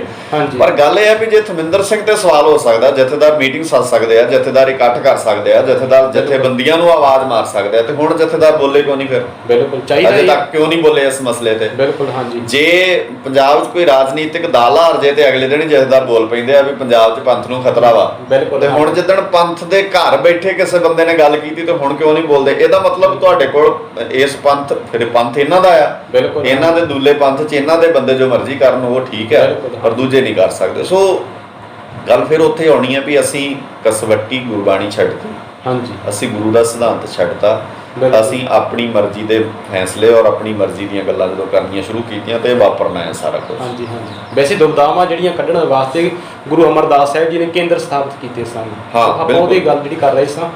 ਹਾਂ ਬਿਲਕੁਲ, ਗੁਰੂ ਸਾਹਿਬ ਜੀ ਨੇ ਜਿਵੇਂ ਬਹੁਤ ਸਾਰੇ ਕਾਰਜ ਨੇ ਗੁਰੂ ਸਾਹਿਬ ਜੀ ਨੇ ਆਪਣੀ ਲਾਈਫ ਵਿੱਚ, ਇੱਥੋਂ ਤੱਕ ਮੈਂ ਬੜੀ ਵਾਰ ਜ਼ਿਕਰ ਕਰਦਾ ਹੁੰਦਾ ਵੀ ਗੁਰੂ ਅਮਰਦਾਸ ਪਾਤਸ਼ਾਹ ਜੀ ਮੈਨੂੰ ਲੱਗਦਾ ਇਤਿਹਾਸ ਵਿੱਚ ਔਰ ਵਰਲਡ ਵਿੱਚ ਹਾਂਜੀ ਪਹਿਲੀ ਇਹ ਘਟਨਾ ਹੋਣੀ ਆ ਵੀ ਇੱਕ ਵਿਅਕਤੀ ਧਾਰਮਿਕ ਨੇ ਆਪਣੇ ਥਾਂ ਤੇ ਬਹਿ ਕੇ ਹਾਂਜੀ ਕਿਸੇ ਬੰਦੇ ਕੋਲ ਕੋਈ ਐਫਰਟ ਨਹੀਂ ਕੀਤਾ, ਜਾਣ ਦਾ ਯਤਨ ਨਹੀਂ ਕੀਤਾ, ਕਿਸੇ ਤੋਂ ਕੋਈ ਟਾਈਮ ਨਹੀਂ ਲਿਆ, ਆਪਣੇ ਥਾਂ ਤੇ ਬਹਿ ਕੇ ਗੁਰੂ ਸਾਹਿਬ ਜੀ ਨੇ ਵਕਤ ਦੇ ਬਾਦਸ਼ਾਹ ਤੋਂ ਕਾਨੂੰਨ ਚੇਂਜ ਕਰਾ ਲਿਆ। ਬਿਲਕੁਲ ਹਾਂ, ਤੁਹਾਡੇ ਧਿਆਨ 'ਚ ਹੋਣਾ ਵੀ ਪਿੱਛੇ ਜੇ ਆਪਾਂ, ਹਾਲਾਂਕਿ ਉਦੋਂ ਡੈਮੋਕ੍ਰੇਸੀ ਨਹੀਂ ਸੀ, ਉਸ ਵੇਲੇ ਡਿਕਟੇਟਰਸ਼ਿਪ ਹੈ, ਬਿਲਕੁਲ ਬੰਦੇ ਦਾ ਰਾਜ ਹੈ। ਹਾਂਜੀ ਹਾਂਜੀ, ਡੈਮੋਕ੍ਰੇਸੀ 'ਚ ਇੱਕ ਕਾਨੂੰਨ ਬਣਾਏ ਗਏ ਖੇਤੀ ਦੇ ਵਿਰੋਧ ਵਿੱਚ, ਕਾਲੇ ਕਾਨੂੰਨ ਲਿਆਂਦੇ ਗਏ ਤੇ ਉਹਨਾਂ ਨੂੰ ਰੱਦ ਕਰਾਉਣ ਵਾਸਤੇ ਸਾਨੂੰ 700 ਜਾਨਾਂ ਗਵਾਉਣੀਆਂ ਪਈਆਂ, ਸਾਨੂੰ 1.5 ਸਾਲ ਸਵਾ ਸਾਲ ਦਿੱਲੀ ਦੀਆਂ ਬਰੂਹਾਂ ਤੇ ਬਹਿਣਾ ਪਿਆ, ਸਾਡਾ ਅਰਬਾਂ ਖਰਬਾਂ ਦਾ ਨੁਕਸਾਨ ਹੋਇਆ, ਸਾਡੇ ਵਿਦੇਸ਼ੀ ਭਰਾਵਾਂ ਨੂੰ ਕਿੰਨਾ ਟਾਈਮ ਆਪਣਾ ਇੱਥੇ ਆਣ ਕੇ ਦੇਣਾ ਪਿਆ, ਸਾਡੇ ਮਤਲਬ ਬਹੁਤ ਵੱਡਾ ਨੁਕਸਾਨ ਕਰਾ ਕੇ ਤੇ ਇੱਕ ਬੰਦੇ ਦੇ ਮੂੰਹੋਂ ਸ਼ਬਦ ਇੰਨਾ ਹੀ ਕਢਾਉਣਾ ਸੀ ਅਸੀਂ ਵੀ ਠੀਕ ਹੈ, ਅਸੀਂ ਇਹ ਬਿੱਲ ਰੱਦ ਕਰ ਦਿੰਦੇ ਹਾਂ। ਬਿਲਕੁਲ, ਹਾਲਾਂਕਿ ਡੈਮੋਕ੍ਰੇਸੀ ਹੈ। ਹਾਂਜੀ ਹਾਂਜੀ, ਤੇ ਗੁਰੂ ਸਾਹਿਬ ਜੀ, ਹੁਣ ਮਹਾਨਤਾ ਨੂੰ ਜੇ ਤੁਸੀਂ ਵੇਖਣਾ ਹੋਵੇ ਨਾ ਗੁਰੂ ਸਾਹਿਬ ਜੀ ਨੂੰ, ਤੁਸੀਂ ਇਸ ਗੱਲ ਤੋਂ ਅੰਦਾਜ਼ਾ ਲਾ ਸਕਦੇ ਹੋ ਵੀ ਆਪਣੇ ਥਾਂ ਤੇ ਬਹਿ ਕੇ ਹਾਂਜੀ ਅਕਬਰ ਬਾਦਸ਼ਾਹ ਦੇ ਵੇਲੇ ਹਾਂਜੀ ਔਰ ਗੁਰੂ ਸਾਹਿਬ ਜੀ ਨੇ ਉਹਦੇ ਤੋਂ ਸਤੀ ਪ੍ਰਥਾ ਵਰਗਾ ਕਾਨੂੰਨ ਬਦਲਾ ਲਿਆ। ਬਿਲਕੁਲ ਹਾਂਜੀ, ਉਹਨੂੰ ਕਿਹਾ ਜਦੋਂ ਮਿਲਣ ਵਾਸਤੇ ਆਇਆ ਗੁਰੂ ਸਾਹਿਬ ਜੀ ਨੂੰ, ਤਾਂ ਗੁਰੂ ਸਾਹਿਬ ਜੀ ਨੂੰ ਕਹਿੰਦਾ ਵੀ ਸਾਡੇ ਲਈ ਇੱਕ ਸੇਵਾ ਕੋਈ ਦੱਸੋ। ਮਤਲਬ ਉਹ ਪੁੱਛ ਰਿਹਾ ਵੀ ਸਾਡੇ ਕਰਨ ਵਾਲਾ ਕੰਮ ਕੀ ਹੈ, ਤੇ ਗੁਰੂ ਸਾਹਿਬ ਨੇ ਕਿਹਾ ਵੀ ਬਾਕੀ ਸੇਵਾਵਾਂ ਅਸੀਂ ਕਰ ਲਾਂਗੇ, ਤੇਰੇ ਕਾਨੂੰਨ ਠੀਕ ਨਹੀਂ ਹੈਗੇ, ਤੂੰ ਆਪਣੇ ਕਾਨੂੰਨ ਵਿੱਚ ਸੋਧ ਕਰ। ਤੇ ਮੈਨੂੰ ਲੱਗਦਾ ਸਰੋਤੇ ਵੀ ਇਸ ਗੱਲ ਨੂੰ ਧਿਆਨ ਨਾਲ ਸਮਝਣ ਵੀ ਇਹ ਪਹਿਲੀ ਵਾਰ ਵਰਲਡ ਦੇ ਇਤਿਹਾਸ ਵਿੱਚ ਹੋਇਆ ਹੋਣਾ ਵੀ ਕਿਸੇ ਇੱਕ ਵਿਅਕਤੀ ਨੇ ਆਮ ਆਪਣੇ ਥਾਂ ਤੇ ਬਹਿ ਕੇ ਕਿਸੇ ਵਕਤ ਦੇ ਬਾਦਸ਼ਾਹ ਤੋਂ, ਉਹ ਵੀ ਡਿਕਟੇਟਰਸ਼ਿਪ ਦੇ ਵਿੱਚ, ਕਾਨੂੰਨ ਬਦਲਾ ਲਿਆ ਹੋਵੇ। ਤਾਂ ਇਹ ਦਾਤ ਜਾਂ ਇਸ ਤਰ੍ਹਾਂ ਦਾ ਇਹ ਗੁਣ ਗੁਰੂ ਅਮਰਦਾਸ ਪਾਤਸ਼ਾਹ ਜੀ ਦੇ ਵਿੱਚ ਸੀਗਾ। ਤੇ ਉਹਦੇ ਨਾਲ ਫਿਰ ਉਹਨਾਂ ਨੇ ਮੰਜੀ ਪ੍ਰਥਾ ਨਾਂ ਦੀਆਂ ਚੀਜ਼ਾਂ, ਜਿਹੜੇ ਜਿਹਨੂੰ ਅਸੀਂ ਮੰਜੀਆਂ ਦੀ ਪ੍ਰਥਾ ਕਹਿੰਦੇ ਹਾਂ। ਮੰਜੀ ਮਤਲਬ ਹੁੰਦਾ ਵਾ ਅਸਲ 'ਚ ਉੱਚੀ ਥਾਂ, ਜਿੱਥੋਂ ਸ਼ਬਦ ਪ੍ਰਚਲਿਤ ਹੋਇਆ, ਤੇ ਮੰਜੀਦਾਰ ਮਤਲਬ ਉੱਚੀ ਥਾਂ ਤੇ ਬਹਿਣ ਵਾਲਾ। ਜੇ ਅੱਜ ਦੇ ਸ਼ਬਦਾਂ ਵਿੱਚ ਜਾਂ ਅੱਜ ਦੀ ਭਾਸ਼ਾ 'ਚ ਕਹਿਣਾ ਹੋਵੇ ਤਾਂ ਇਦਾਂ ਕਹਿ ਲਓ, ਗੁਰੂ ਸਾਹਿਬ ਜੀ ਨੇ 22 ਪ੍ਰਚਾਰਕ ਥਾਪੇ। ਬਿਲਕੁਲ ਹਾਂਜੀ, ਪੀੜਾ, ਮੰਜੀ ਤੇ ਪੀੜਾ ਠੇਠ ਪੰਜਾਬੀ ਦਾ ਸ਼ਬਦ ਹੈ। ਮੰਜੀ ਥੋੜੀ ਉੱਚੀ ਹੁੰਦੀ ਹੈ ਤੇ ਪੀੜਾ ਥੋੜਾ ਜਿਹਾ ਛੋਟਾ ਹੁੰਦਾ। ਹਾਂਜੀ, ਮਤਲਬ ਇੱਕ ਮੁਖੀ ਪ੍ਰਚਾਰਕ ਤੇ 52 ਸਹਾਇਕ ਪ੍ਰਚਾਰਕ ਥਾਪ ਕੇ ਗੁਰੂ ਅਮਰਦਾਸ ਪਾਤਸ਼ਾਹ ਜੀ ਨੂੰ, ਗੁਰੂ ਅਮਰਦਾਸ ਪਾਤਸ਼ਾਹ ਜੀ ਨੇ ਪੂਰੇ ਭਾਰਤ ਦੇ ਵੱਖ-ਵੱਖ ਇਲਾਕਿਆਂ ਦੇ ਵਿੱਚ ਸਿੱਖੀ ਦੇ ਪ੍ਰਚਾਰ ਵਾਸਤੇ ਉਸ ਵੇਲੇ ਆਪਣੇ ਪ੍ਰਚਾਰਕਾਂ ਨੂੰ ਭੇਜਿਆ ਗਿਆ, ਜਿਹੜੇ ਪ੍ਰਚਾਰਕ ਬਨਾਰਸ, ਯੂਪੀ, ਮਹਾਰਾਸ਼ਟਰ ਇਹਨਾਂ ਇਲਾਕਿਆਂ 'ਚ ਗਏ। ਤੇ ਅੱਜ ਵੀ ਬਹੁਤ ਸਾਰੇ ਲੋਕ ਜਾਂ ਬਹੁਤ ਸਾਰੀਆਂ ਥਾਵਾਂ ਉੱਥੇ ਗੁਰੂ ਸਾਹਿਬਾਨਾਂ ਦੀ ਯਾਦ ਵਿੱਚ ਜਾਂ ਗੁਰੂ ਸਾਹਿਬ ਜੀ ਦੇ ਨਾਲ ਇਤਿਹਾਸ ਨਾਲ ਸੰਬੰਧਿਤ ਬਣੀਆਂ ਹੋਈਆਂ ਵਾ। ਬਿਲਕੁਲ। ਈਵਨ ਕਈ ਥਾਵਾਂ ਤੇ ਗੁਰੂ ਸਾਹਿਬ ਜੀ ਦੇ ਉਹਨਾਂ ਪ੍ਰਚਾਰਕਾਂ ਵੱਲੋਂ ਭੇਜੀਆਂ ਹੋਈਆਂ ਪੋਥੀਆਂ ਪਈਆਂ ਹੋਈਆਂ ਕਈ ਥਾਵਾਂ ਤੇ ਪੁਰਾਣੀਆਂ। ਹਾਂਜੀ। ਸੋ ਗੁਰੂ ਸਾਹਿਬ ਜੀ ਨੇ ਇਹ ਸਿੱਖੀ ਦੇ ਪ੍ਰਚਾਰ ਪ੍ਰਸਾਰ ਵਾਸਤੇ 22 ਮੰਜੀਆਂ ਤੇ 52 ਪੀੜੇ ਥਾਪ ਕੇ ਪੂਰੇ ਭਾਰਤ ਵਿੱਚ ਵੱਖ-ਵੱਖ ਥਾਵਾਂ ਤੇ ਸਿੱਖੀ ਦੇ ਪ੍ਰਚਾਰ ਲਈ ਇਹਨਾਂ ਨੂੰ ਤੋਰਿਆ। ਇਹਦਾ ਲਾਭ ਕੀ ਹੋਣਾ ਸੀ ਜੇ ਆਪਣੇ ਜਿਹੜੇ ਪ੍ਰਚਾਰ ਕੇਂਦਰ ਥਾਪੇ ਨੇ, ਜਿੱਦਾਂ ਆਪਾਂ ਜੇ ਕਹਿ ਲਈ ਜੇ ਅੱਜ ਅਜੋਕੇ ਸਮੇਂ ਦੇ ਵਿੱਚ ਵੇਖੀਏ, ਜੇ ਘਰ ਘਰ ਜੇ ਹਰ ਪਿੰਡ ਦੇ ਵਿੱਚ ਗੱਲ ਕਰੀਏ ਕਿ ਇੱਕ ਪੀੜਾ ਹੁੰਦਾ, ਇੱਦਾਂ ਗੁਰਦੁਆਰੇ ਤਾਂ ਬਹੁਤ ਬਣੇ ਆ, ਪਰ ਉਸੇ ਤਰ੍ਹਾਂ ਇੱਕ ਪੀੜੇ ਦੀ ਤਰ੍ਹਾਂ ਜਿਹੜਾ ਪ੍ਰਚਾਰ ਕਰਨਾ ਸੀ ਉਹ ਘੱਟ ਵੇਖਣ ਨੂੰ ਮਿਲਦਾ ਸਾਨੂੰ। ਤੇ ਜੇਕਰ ਜੇ ਉੱਦਾਂ ਹੁੰਦਾ ਤੇ ਅੱਜ ਦੀ ਨੌਜਵਾਨ ਪੀੜ੍ਹੀ ਬਾਰੇ ਵੀ ਦੱਸੀਏ ਵੀ ਅੱਜ ਕਿੱਦਾਂ ਬਦਲਪੁਣੇ ਵੱਲ ਜਾਂ ਨਸ਼ਿਆਂ ਵੱਲ ਸਾਡੇ ਜਾ ਰਹੇ ਨੇ। ਸੁਖਬੀਰ ਵੀਰੇ, ਅਸਲ 'ਚ ਗੱਲ ਇਹ ਆ ਵੀ ਅਸੀਂ ਨਾ ਹੌਲੀ ਹੌਲੀ ਗੱਲ ਇਹ ਆ ਵੀ ਭਗਤਾਂ ਤੇ ਸੰਸਾਰੀਆਂ ਜੋੜ ਕਦੇ ਨਾ ਆਇਆ। ਬਿਲਕੁਲ। ਹਾਂਜੀ। ਜਾਂ ਅਸੀਂ ਕਹਿੰਦੇ ਆ ਵੀ ਜਿਹੜਾ ਗੁਰੂ ਸਾਹਿਬ ਦੀ ਗੱਲ ਆ ਨਾ ਉਹ ਤੁਹਾਨੂੰ ਸੰਸਾਰ ਨਾਲੋਂ ਅਲੱਗ ਤੁਰਨਾ ਸਿਖਾਉਂਦੀ ਹੈ। ਹਾਂਜੀ ਹਾਂਜੀ। ਪਰ ਮੈਨੂੰ ਲੱਗਦਾ ਕਿਤੇ ਨਾ ਕਿਤੇ ਅਸੀਂ ਸੰਸਾਰ ਦੇ ਵਹਿਣ 'ਚ ਬਹਿ ਗਏ। ਹਾਂਜੀ ਹਾਂਜੀ। ਸੰਸਾਰ ਦੇ ਵਹਿਣ 'ਚ ਬਹਿ ਗਏ ਹੋਣ ਕਰਕੇ ਅਸੀਂ ਗੁਰੂ ਸਾਹਿਬ ਜੀ ਉਹਨੂੰ ਪ੍ਰਥਾਵਾਂ ਨੂੰ ਜਾਂ ਉਹਨਾਂ ਸੰਸਥਾਵਾਂ ਨੂੰ ਇਸ ਕਰਕੇ ਛੱਡਤਾ ਕਿਉਂਕਿ ਜੇ ਅੱਜ ਤੁਸੀਂ ਇੱਕ ਜਿਵੇਂ ਇੱਥੋਂ ਹੀ ਅਸਲ 'ਚ ਜਿਹੜਾ ਗੁਰਮਤਿ ਗਿਆਨ ਮਿਸ਼ਨਰੀ ਕਾਲਜ ਵੱਲੋਂ ਨਾ ਆਪਾਂ ਸਾਰਿਆਂ ਨੇ ਹਾਂਜੀ ਅੱਜ ਤੋਂ ਤਕਰੀਬਨ 20-21 ਸਾਲ ਪਹਿਲਾਂ 2000 ਦੇ ਵਿੱਚ ਹਾਂਜੀ ਗੁਰਮਤਿ ਪ੍ਰਚਾਰ, ਕਿਉਂਕਿ 1699 ਵਾਲੀ ਵਿਸਾਖੀ ਉਦੋਂ 300 ਸਾਲਾ ਲੰਘਿਆ ਸੀ ਤੇ ਉਹਦੇ ਤੋਂ ਬਾਅਦ ਗੁਰਮਤਿ ਪ੍ਰਚਾਰ ਕੇਂਦਰਾਂ ਦੇ ਨਾਂ ਹੇਠ ਅਸੀਂ ਗੁਰੂ ਅਮਰਦਾਸ ਪਾਤਸ਼ਾਹ ਜੀ ਤੋਂ ਉਸ ਸਿਧਾਂਤ ਤੋਂ ਸੇਧ ਲੈਂਦੇ ਆ ਪ੍ਰਚਾਰਕ ਸ਼ੁਰੂ ਕੀਤੇ ਸੀ। ਪਹਿਲਾ ਪ੍ਰਚਾਰ ਕੇਂਦਰ ਗੋਇੰਦਵਾਲ ਖੁੱਲ੍ਹਿਆ ਗਿਆ ਸੀ। ਹਾਂਜੀ। ਤੇ ਇਹੀ ਮਕਸਦ ਸੀਗਾ ਵੀ ਅਸੀਂ ਘਰ ਘਰ ਧਰਮਸ਼ਾਲ ਵਾਲੀ ਗੱਲ ਜਿਹੜੀ ਆ ਉਹ ਆਰੰਭ ਕਰੀਏ। ਬਿਲਕੁਲ। ਤੇ ਉਹਦੇ 'ਚ ਕੀ ਹੁੰਦਾ ਵੀ ਵੇਖੋ ਜਿਹੜੇ ਗੁਰਦੁਆਰੇ ਦਾ ਪ੍ਰਬੰਧ ਆ ਜਾਂ ਸਾਡੇ ਪ੍ਰਬੰਧ ਨਿਜ਼ਾਮ ਆ, ਹੌਲੀ ਹੌਲੀ ਅਸੀਂ ਜਦੋਂ ਸਵਾਰਥ ਨਾਲ ਜਾਂ ਸਮਾਜ ਦੇ ਵਿੱਚ ਆਪਣੀਆਂ ਲੋੜਾਂ ਨਾਲ ਜੁੜ ਜਾਂਦੇ ਆ ਨਾ, ਫਿਰ ਸਾਨੂੰ ਐਂ ਲੱਗਦਾ ਵੀ ਇਸ ਧਰਮ ਪ੍ਰਚਾਰ ਨਾਲ ਮੇਰੇ ਇਸ ਕਾਰੋਬਾਰ 'ਚ ਤੇ ਕੋਈ ਮੁਸ਼ਕਲ ਨਹੀਂ ਆਊਗੀ, ਮੇਰੇ ਕਾਰੋਬਾਰ ਨੂੰ ਤੇ ਕੋਈ ਨੁਕਸਾਨ ਨਹੀਂ ਹੋਊਗਾ।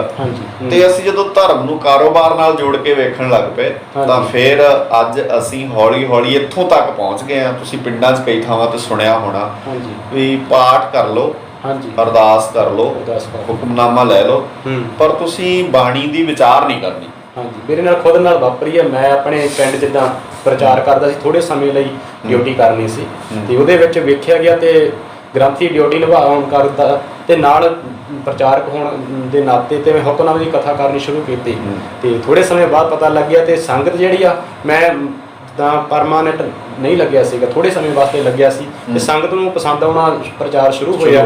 ਪਤਾ ਲੱਗਣ ਲੱਗ ਗਿਆ ਜੋ ਨਵੀਂ ਗੱਲ ਆਪਾਂ ਦੱਸਦੇ ਹਾਂ ਗੁਰਬਾਣੀ ਦੇ ਸਿਧਾਂਤ ਦੀ, ਜਿਸ ਤੋਂ ਵਾਂਝੇ ਰਹੇ ਨੇ ਸੰਗਤ ਜਾਂ ਕਹਿ ਲਈਏ ਲੋਕ ਸਾਡੇ, ਉਹ ਪਹੁੰਚਣੀ ਸ਼ੁਰੂ ਹੋਈ। ਥੋੜਾ ਥੋੜਾ ਪਤਾ ਲੱਗਿਆ ਜਿਹੜੇ ਹੁਣ ਸਿਰਫ ਜਦੋਂ ਇੱਕ ਬੰਦੇ ਕੋਲੇ ਪ੍ਰਬੰਧ ਉਸ ਗੁਰਦੁਆਰੇ ਦਾ ਤੇ ਇਸ ਤੋਂ ਬਾਅਦ ਸੰਗਤ ਨੂੰ ਇਦਾਂ ਲੱਗੇ ਵੀ ਇਹਨੂੰ ਹੁਣ ਆਪਾਂ ਪੱਕਾ ਰੱਖ ਸਕਦੇ ਹਾਂ ਤੇ ਹੁਣ ਉਹਦੀ ਜਿਹਦੇ ਦੁਕਾਨਦਾਰੀ ਸਾਰਾ ਪਤਾ ਲੱਗਣਾ ਸੀਗਾ। ਤੇ ਇਸ ਤੋਂ ਬਾਅਦ ਜਦੋਂ ਉਹਨਾਂ ਨੇ ਹਟਾਉਣਾ ਤੇ ਕਹਿੰਦੇ ਤੂੰ ਹਟਾਉਣਾ ਕਾਹਦੇ ਵਾਸਤੇ, ਇਹ ਨਹੀਂ ਵੀ ਤੂੰ ਗੁਰਬਾਣੀ ਗਲਤ ਪੜ੍ਹਦਾ, ਇਹ ਨਹੀਂ ਤੂੰ ਜਾਂ ਤੂੰ ਉੱਥੇ ਕੋਈ ਗਲਤੀ ਕੀਤੀ ਆ, ਕਹਿੰਦੇ ਤੂੰ ਗੁਰਬਾਣੀ ਦੀ ਕਥਾ ਕਰਦਾ। ਇਹ ਜਿਹੜਾ ਸੁਣਨ ਦੇ ਵਿੱਚ ਆਇਆ ਤੁਸੀਂ ਅੰਦਾਜ਼ਾ ਲਾ ਸਕਦੇ ਹੋ ਜਿਹੜਾ ਵਿਰੋਧ ਆਪਾਂ ਵੇਖਦੇ ਹਾਂ ਜੇ ਆਮ ਲੋਕ ਨਹੀਂ ਕਰਦੇ ਬਹੁਤ ਘੱਟ, ਜਿਹੜੇ ਉਹ ਲੋਕ ਤਾਂ ਬਹੁਤ ਘੱਟ ਕਰਦੇ ਜਿਹੜੇ ਧਰਮ ਦੇ ਨਾਲ ਜੁੜੇ ਆ, ਗੁਰਬਾਣੀ ਦੇ ਨਾਲ ਆਪਣੇ ਆਪ ਨੂੰ ਦਾਅਵਾ ਕਰਦੇ ਵੀ ਜੁੜੇ ਹੋਏ ਆ, ਧਾਰਮਿਕ ਲੋਕ ਉਹ ਵੱਧ ਜਿਹੜੇ ਸਾਡਾ ਵਿਰੋਧ ਕਰਦੇ। ਅਸਲ 'ਚ ਉਹੀ ਨਾ ਜਿਹੜੀ ਗੱਲ ਬਾਬੇ ਨਾਨਕ ਨੇ ਕਹੀ ਨਾ ਵੀ ਕਾਦੀ ਕੂੜ ਬੋਲ ਮਲ ਖਾਏ ਬ੍ਰਾਹਮਣ ਨਾ ਵੇ ਜੀਆਂ ਕਾਏ ਜੋਗੀ ਜੁਗਤ ਨਾ ਜਾਣੇ ਅੰਧ ਤੀਨੇ ਉਜਾੜੇ ਕਾ ਬੰਦ। ਤਾਂ ਤੁਸੀਂ ਉਹਨੂੰ ਮਤਲਬ ਪ੍ਰਤੱਖ ਵੇਖ ਸਕਦੇ ਹੋ ਵੀ ਇਹ ਧਾਰਮਿਕ ਬੰਦੇ ਉਜਾੜੇ ਦਾ ਬੰਦ ਨੇ। ਅੱਜ ਜੇ ਧਾਰਮਿਕ ਬੰਦਿਆਂ ਨੇ ਤੁਹਾਨੂੰ ਕਿਹਾ ਵੀ ਕਥਾ ਨਹੀਂ ਕਰਨੀ, ਮਤਲਬ ਹੁਕਮਨਾਮਾ ਲਿਆ ਜਾ ਸਕਦਾ ਤੇ ਜਦੋਂ ਹੁਕਮਨਾਮਾ ਆਵੇ ਫਿਰ ਹੱਥ ਜੋੜ ਕੇ ਮੱਥਾ ਵੀ ਟੇਕਿਆ ਜਾ ਸਕਦਾ ਤੇ ਇਹ ਕਹਿ ਦੱਸਦਾ ਵਾਹ ਵਾਹ ਸੱਚੇ ਪਾਤਸ਼ਾਹ ਬੜਾ ਕਮਾਲ ਦਾ ਹੁਕਮਨਾਮਾ ਆਇਆ। ਪਰ ਜੇ ਕੋਈ ਬੰਦਾ ਕਵੇ ਵੀ ਮਹਾਰਾਜ ਨੇ ਇਸ ਹੁਕਮ 'ਚ ਤੁਹਾਨੂੰ ਇਹ ਕਿਹਾ ਆ, ਫਿਰ ਕਹਿੰਦੇ ਨਹੀਂ ਇਹ ਨਹੀਂ ਦੱਸਣਾ ਸਾਨੂੰ। ਗੁਰੂ ਸਾਹਿਬ ਸਾਨੂੰ ਕੀ ਕਹਿੰਦੇ ਆ, ਹੁਕਮਨਾਮਾ ਵਧੀਆ ਆ, ਕਮਾਲ ਦਾ ਆ, ਹੁਕਮਨਾਮਾ ਬਹੁਤ ਪਿਆਰਾ ਆ, ਪਰ ਹੁਕਮਨਾਮੇ 'ਚ ਗੁਰੂ ਸਾਹਿਬ ਕਹਿੰਦੇ ਕੀ ਆ ਹਾਂਜੀ। ਇਹ ਨਾ ਤੇ ਅਸੀਂ ਸੁਣਨਾ ਆ ਹਾਂਜੀ। ਤੇ ਨਾ ਹੀ ਅਸੀਂ ਕਿਸੇ ਨੂੰ ਦੱਸਣ ਦੇਣਾ। ਬਿਲਕੁਲ। ਤਾਂ ਇਹਦਾ ਕਾਰਨ ਸਭ ਤੋਂ ਵੱਡਾ ਇਹ ਹੈ ਵੀ ਅਸੀਂ ਸਾਰੇ ਹੀ ਬੰਦੇ ਸਵਾਰਥ ਵਸ ਹੋ ਗਏ ਆ। ਅਸੀਂ ਆਪਣੇ ਬਿਜ਼ਨਸ ਕਾਰੋਬਾਰ ਆਪਣੇ ਕੰਮ ਬਣਾ ਲਿਆ ਉਹ, ਤੇ ਹੌਲੀ ਹੌਲੀ ਸਾਨੂੰ ਐਂ ਲੱਗਦਾ ਵੀ ਧਰਮ ਪ੍ਰਚਾਰ ਨਾਲ ਗੁਰਮਤਿ ਦੀ ਸਿੱਖਿਆ ਨਾਲ ਸਾਡੇ ਕੰਮਾਂ 'ਚ ਵਿਘਨ ਆਊਗਾ, ਸਾਡੇ ਵਪਾਰ 'ਚ ਵਿਘਨ ਆਊਗਾ, ਤੇ ਇਸ ਲਈ ਉਹ ਗੱਲ ਜਿਹੜੀ ਉਹ ਬੰਦ ਬਿਜ਼ਨਸ ਬਣਾ ਲਿਆ ਅਸੀਂ ਗੁਰਦੁਆਰੇ ਨੂੰ। ਇਦਾਂ ਬਿਲਕੁਲ ਇਦਾਂ ਚਾਹੀਦਾ। ਇਦਾਂ ਸੀ ਜਿਵੇਂ ਗੁਰੂ ਅਮਰਦਾਸ ਪਾਤਸ਼ਾਹ ਨੇ ਪ੍ਰਚਾਰ ਕੇਂਦਰ ਥਾਪੇ, ਸਾਡੇ ਇਲਾਕਿਆਂ ਦੇ ਵਿੱਚ ਪ੍ਰਚਾਰ ਕੇਂਦਰ ਬਣਦੇ, ਚੰਗਾ ਪ੍ਰਚਾਰਕ ਜੇ ਗੁਰਦੁਆਰੇ ਵੀ ਰੱਖੇ ਉੱਥੇ ਚੰਗਾ ਪ੍ਰਚਾਰਕ ਵਧੀਆ ਰੱਖ ਸਕਦੇ ਆ ਜੋ ਗੁਰਮਤਿ ਦੀ ਗੱਲ ਕਰਦਾ, ਤੇ ਸਵਾਲ ਜਵਾਬ ਉਹਨਾਂ ਕੋਲੇ ਆ ਕੇ ਬੱਚੇ ਕਰਦੇ, ਕਲਾਸਾਂ ਲਗਾਈਆਂ ਜਾਂਦੀਆਂ, ਬਹੁਤ ਜ਼ਿਆਦਾ ਕੀਤੇ ਜਾ ਰਹੇ ਨੇ। ਪਰ ਜਿਹੜਾ ਸਾਥ ਦੇਣਾ ਚਾਹੀਦਾ ਹੈਗਾ ਆਲੇ ਦੁਆਲੇ ਦੇ ਧਾਰਮਿਕ ਲੋਕਾਂ ਨੂੰ ਹੋਰ ਜਾਂ ਸੰਗਤ ਨੂੰ, ਉਹ ਬਹੁਤ ਘੱਟ ਮਿਲ ਰਿਹਾ। ਵੈਸੇ ਬਹੁਤ ਫਰਕ ਪੈ ਰਿਹਾ ਇਸ ਗੱਲ ਦਾ। ਨਹੀਂ, ਚੇਂਜ ਹੋ ਰਿਹਾ ਸਾਰਾ ਕੁਝ, ਪਰ ਹੌਲੀ ਹੌਲੀ ਇਹਨੂੰ ਟਾਈਮ ਲੱਗੂਗਾ। ਲੱਗੇ ਹੋਏ ਆ ਆਪਾਂ ਸਾਰੇ, ਵੇਖੋ ਇਸੇ ਸਿਲਸਿਲੇ 'ਚ ਲੱਗੇ ਹੋਏ ਆ। ਹੌਲੀ ਹੌਲੀ ਇਹਦੇ 'ਚ ਫਰਕ ਪਊਗਾ। ਵਿਦੇਸ਼ੀ ਬੈਠੇ ਸਾਡੇ ਭਰਾ, NRI ਭਰਾ ਵਿਚਾਰੇ, ਉਹ ਮਿਹਨਤਾਂ ਕਰਕੇ ਤੇ ਉਹ ਸੋਚਦੇ ਆ ਵੀ ਸਾਡਾ ਪੰਜਾਬ ਖੂਬਸੂਰਤ ਬਣ ਜਾਏ, ਤੇ ਉਹਦੇ ਲਈ ਉਹ ਮਿਹਨਤ ਕਰਦੇ ਆ। ਕੋਈ ਨਹੀਂ, ਹੌਲੀ ਹੌਲੀ ਲੱਗੇ ਆ, ਰਿਜ਼ਲਟ ਆਉਣਗੇ ਇੱਕ ਦਿਨ। ਬਿਲਕੁਲ। ਹਾਂਜੀ, ਨਸ਼ਿਆਂ ਨੂੰ ਦੂਰ ਰੱਖਣ ਦੇ ਵਾਸਤੇ ਵੀ ਇਹੀ ਉਪਰਾਲੇ ਹੋ ਸਕਦੇ ਸਨ। ਬਸ ਜੇ ਬੱਚੇ ਜੇ ਚੰਗੀ ਸਿੱਖਿਆ ਗ੍ਰਹਿਣ ਕਰਦੇ ਤੇ ਇਸ ਪਾਸੇ ਜਾਣਾ ਨਹੀਂ ਸੀ। ਜੇ ਆਪਾਂ ਇਹਦਾ ਕਾਰਨ ਲੱਭੀਏ ਵੀ ਇਹ ਜ਼ਿੰਮੇਵਾਰ ਕੌਣ ਆ? ਹਾਂ ਭਾਈ, ਬਿਲਕੁਲ ਬਿਲਕੁਲ। ਆਪਾਂ ਹੀ ਆ। ਮਤਲਬ ਜੇ ਉਹਦੇ ਵਾਸਤੇ ਯਤਨ ਨਹੀਂ ਕੀਤੇ, ਅਸੀਂ ਅਖੰਡ ਪਾਠ ਤਾਂ ਕਹਿ ਲਈ ਲੜੀਆਂ ਦੀਆਂ ਲੜੀਆਂ ਕਰਵਾ ਸਕਦੇ ਹਾਂ, ਜਾਂ ਹੋਰ ਪਾਸੇ ਸਭ ਖਰਚਾ ਕਰ ਸਕਦੇ ਹਾਂ, ਪਰ ਇਸ ਜੇ ਬੱਚਿਆਂ ਨੂੰ ਸੰਭਾਲ ਸਕਦਾ ਹੋਵੇ, ਚੰਗੀ ਸੇਧ ਦੇ ਸਕਦਾ ਹੋਵੇ, ਉਸ ਵਾਸਤੇ ਅਸੀਂ ਯਤਨ ਬਹੁਤ ਘੱਟ ਕਰਦੇ। ਅਸਲ 'ਚ ਚਲਾਕ ਬੰਦਿਆਂ ਨੇ ਨਾ ਕੀ ਕੀਤਾ ਵੀ ਦੁਨੀਆ ਦੇ ਲੋਕ ਨਾ ਹਮੇਸ਼ਾ ਕੰਮ ਧਰਮ ਦਾ ਕਰਨਾ ਚਾਹੁੰਦੇ ਆ। ਇਹ ਤਾਂ ਪੱਕੀ ਗੱਲ ਹੈ। ਸੰਸਾਰ ਦਾ ਬਹੁਤਾ ਹਿੱਸਾ ਧਰਮ ਦੇ ਕੰਮ ਕਰਨਾ ਚਾਹੁੰਦਾ। ਬਿਲਕੁਲ। ਅਸੀਂ ਸਿੱਖਿਆ ਨੂੰ ਧਰਮ ਦਾ ਅੰਗ ਹੀ ਨਹੀਂ ਬਣ ਦਿੱਤਾ। ਹਾਂਜੀ, ਬਿਲਕੁਲ। ਸਿੱਖਿਆ ਧਰਮ ਦਾ ਹਿੱਸਾ ਹੀ ਨਹੀਂ ਹੈ। ਬਿਲਕੁਲ। ਧਰਮ ਦਾ ਹਿੱਸਾ ਵਾ ਵੀ ਤੁਸੀਂ ਫਲਾਣੇ ਥਾਂ ਤੇ ਜਾਓ, ਹਾਂਜੀ, ਸ਼ਰਧਾ ਨਾਲ ਜਾਓ, ਸੁਖਣਾ ਸੁਖੋ, ਚੜਾਵਾ ਚੜਾਓ। ਹਾਂਜੀ। ਈਵਨ ਅਖੰਡ ਪਾਠ ਵੀ ਜੇ ਕਰਾਉਣਾ ਤਾਂ ਸੁਖਣਾ ਲਈ ਕਰਾਉਣਾ, ਸਿੱਖਣ ਲਈ ਨਹੀਂ ਕਰਾਉਣਾ। ਸਿੱਖਣ ਲਈ ਉਹ ਬਹਿ ਕੇ ਸੁਣਦੇ ਨਹੀਂ, ਬਹੁਤ ਘੱਟ। ਇਦਾਂ ਜਿੱਦਾਂ ਲਗਾਤਾਰ ਕਰਵਾਏ ਜਾਂਦੇ ਆ ਘਰੇ ਬੈਠ ਕੇ ਸੁਣਨ ਵਾਸਤੇ। ਅਸੀਂ 10 ਅਖੰਡ ਪਾਠ ਕਰਾ ਸਕਦੇ ਹਾਂ, ਪਰ ਪਹਿਲੀ ਜਪਜੀ ਸਾਹਿਬ ਦੀ ਪੌੜੀ ਦੀ ਸਮਝ ਨਹੀਂ ਲੈ ਸਕਦੇ। ਬਿਲਕੁਲ। ਕਿਉਂਕਿ ਸਮਝ ਨੂੰ, ਸਿੱਖਿਆ ਨੂੰ ਅਸੀਂ ਧਰਮ ਦਾ ਅੰਗ ਨਹੀਂ ਬਣ ਦਿੱਤਾ। ਅੰਗ ਉਹਨਾਂ ਨੇ ਨਹੀਂ ਬਣ ਦਿੱਤਾ ਜਿਹੜੇ ਬੰਦਿਆਂ ਨੂੰ ਇਹ ਖਤਰਾ ਵਾ ਵੀ ਜੇ ਸਿੱਖਿਆ ਧਰਮ ਦਾ ਅੰਗ ਬਣ ਜੂਗੀ ਤੇ ਧਰਮ ਦੇ ਰਾਹੀਂ ਜਿਹੜੀ ਲੁੱਟ ਅਸੀਂ ਕਰ ਰਹੇ ਹਾਂ ਨਾ, ਜਿਹੜਾ ਧਰਮ ਦੇ ਰਾਹੀਂ ਅਸੀਂ ਬਿਜ਼ਨਸ ਚਲਾ ਰੱਖਿਆ, ਉਹ ਬੰਦ ਹੋ ਜਾਣਗੇ। ਬਿਲਕੁਲ। ਹਾਂਜੀ, ਬਹੁਤ ਬਹੁਤ ਧੰਨਵਾਦ ਤੁਹਾਡੇ ਨਾਲ ਵਿਚਾਰਾਂ ਕਰਕੇ, ਜਿਹੜੇ ਬਹੁਤ ਸਾਰਾ ਜਿਹੜਾ ਗੁਰਮਤਿ ਦੀਆਂ ਵਿਚਾਰਾਂ ਬਾਰੇ, ਨੁਕਤਿਆਂ ਬਾਰੇ ਜਿਹੜਾ ਸਮਝਣ ਦਾ ਸਾਨੂੰ ਧੰਨਵਾਦ ਤੁਹਾਡਾ ਵੀ। ਬਹੁਤ ਬਹੁਤ ਵਾਹਿਗੁਰੂ ਮਿਹਰ ਕਰਨ ਸਰੋਤੇ ਦੇ। ਵਾਹਿਗੁਰੂ ਜੀ ਕਾ ਖਾਲਸਾ, ਵਾਹਿਗੁਰੂ ਜੀ ਕੀ ਫਤਿਹ। ਵੀਰ ਜੀ ਤੇ ਸਾਡੇ ਨਾਲ ਮੌਜੂਦ ਸਨ ਵੀਰ ਨਛੱਤਰ ਸਿੰਘ ਜੀ ਭਾਂਵੜੀ, ਜਿਨ੍ਹਾਂ ਨਾਲ ਅਸੀਂ ਗੁਰਮਤਿ ਦੇ ਨੁਕਤੇ ਕੁਝ ਵਿਚਾਰਨ ਦਾ ਯਤਨ ਕੀਤਾ ਹੈ। ਆਸ ਹੋਏਗੀ ਤੁਹਾਨੂੰ ਸਾਰਿਆਂ ਨੂੰ ਇਹ ਜਿਹੜੇ ਨੁਕਤੇ ਸਮਝਣ ਦੇ ਵਿੱਚ ਵੀ ਸੁਖਾਲਾਪਨ ਹੋਏਗਾ, ਤੇ ਆਪ ਸਮਝ ਕੇ ਅਸੀਂ ਗੁਰਮਤਿ ਦੇ ਰਾਹ ਤੇ ਤੁਰ ਸਕਦੇ ਹਾਂ। ਜੇ ਬੱਚਿਆਂ ਨੂੰ ਵੀ ਅਸੀਂ ਅੱਜ ਦੀ ਨੌਜਵਾਨ ਪੀੜ੍ਹੀ ਨੂੰ ਨਸ਼ਿਆਂ ਤੋਂ ਦੂਰ ਰੱਖਣਾ, ਅੱਜ ਵੇਖਦੇ ਹਾਂ ਹਾਲਾਤ ਚਿੱਟੇ ਦੇ ਨਾਲ ਜਾਂ ਹੋਰ ਨਸ਼ਿਆਂ ਦੇ ਨਾਲ ਸਾਡੀ ਨੌਜਵਾਨ ਜਿਹੜੀ ਪੀੜ੍ਹੀ ਹੈਗੀ ਉਸ ਪਾਸੇ ਜਾ ਰਹੀ ਹੈ। ਇਹਦਾ ਮੂਲ ਕਾਰਨ ਜੇ ਲੱਭਣ ਤੇ ਤੁਰੀਏ, ਅਸੀਂ ਆਪ ਖੁਦ ਹਾਂ।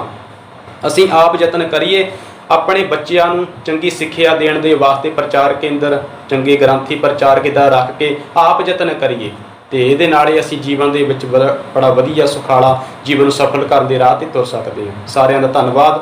ਵਾਹਿਗੁਰੂ ਜੀ ਕਾ ਖਾਲਸਾ, ਵਾਹਿਗੁਰੂ ਜੀ ਕੀ ਫਤਿਹ।